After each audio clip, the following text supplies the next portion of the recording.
Hey, beautiful souls. Welcome to the very first episode of the Badass Healing Project. I'm your host, Coach Britt Marie, and today we're going deep into something so many women silently struggle with: life after survival mode. Because surviving is so powerful, but staying stuck there will cost you years of your life. I know because it cost me years of mine. There was a day when I was sitting on my bedroom floor, back against the wall, crying so quietly because I didn't want my kids to hear me. Not because I was sad, but because I realized something. This isn't living, and surviving is no longer enough. I had spent so many years just trying to make it through the day, keeping peace, staying small, walking on eggshells. I had convinced myself that if I could just get through today, things would eventually get better. But one morning, after an argument that turned violent in front of my kids, something inside me snapped. Not emotionally, but spiritually. I remember saying to myself, if I don't leave now, they're going to think this is love. They're going to think this is normal. And that was my moment. The moment when surviving wasn't enough anymore. So when I speak about this, I don't speak from theory. I speak from lived experience, from the wounds and the victories. So, what is survival mode? Let's break this down psychologically. Survival mode is not a personality flaw, it is a nervous system state.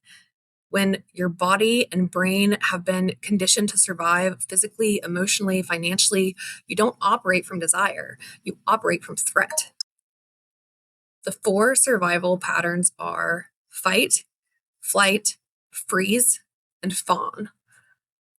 Most women recovering from trauma don't fight. They freeze or they fawn. That means you stay quiet when something hurts you. You tolerate what breaks your spirit. You minimize your needs.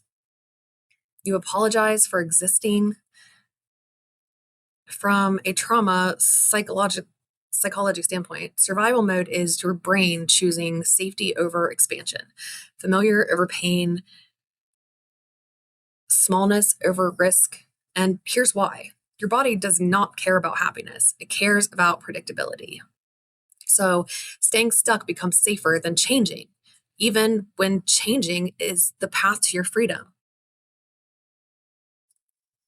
Right now, take a breath and name these out loud or in the notes on your phone. 5 behaviors that you do to survive. For example, not speaking up when something feels wrong, or overworking, people pleasing, staying in unhealthy relationships, settling. Now, write.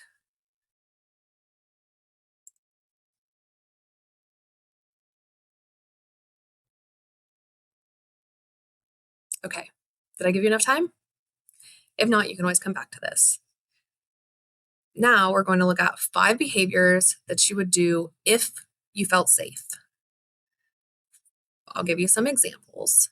Resting without guilt, asking for help or support, saying what you really mean, launching that business, leaving situations that drain you. Now, I want you to look at both lists. 1 is who you became because you had to survive. The other is who you are becoming as you step into victory. That exercise alone rewires your identity because awareness collapses old patterns. If you've ever been made to believe that you are too emotional, too dramatic, or you just need to get over it, hear me. You survived something you should have never had to endure. And surviving does not make you weak, it makes you powerful. Now we shift into thriving. We're going to reframe your identity statement. So say this out loud. I honor the version of me who survived, and I am becoming the version of me who rises. That is how identity reconstruction begins.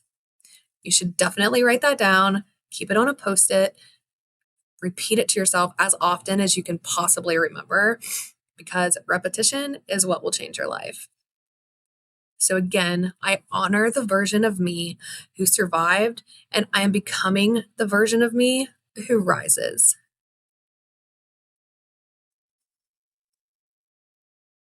And again, that is how identity reconstruction begins, not by erasing the past, but by redefining your future. Beautiful woman, if this landed with you, if you're listening and thinking, this is me, I'm ready for more than just surviving, then DM me the word ready. I'll send you a short roadmap, your first steps in stepping out of survival mode. And if it feels aligned, we can talk about the next level of support. No pressure, no obligation, just direction, because you don't have to figure this out alone. In closing, please make sure to subscribe, follow, and share this with the woman who always shows up, even when she's breaking on the inside. Next week, we're diving into how to break generational trauma patterns in your own home, so your children don't inherit what hurt you. Until then, you survived. Now it's time to rise, and I'm walking with you every step of the way. Thank you for listening to the Badass Healing Project.